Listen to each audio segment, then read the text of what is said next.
Hey chocoholics! Today, we're whipping up a decadent chocolate cake.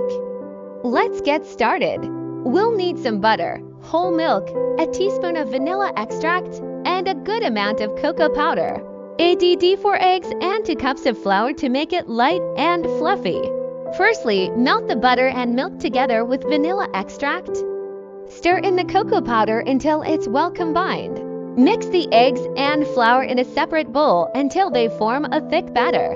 Gradually pour the chocolate mixture into this batter, stirring as you go.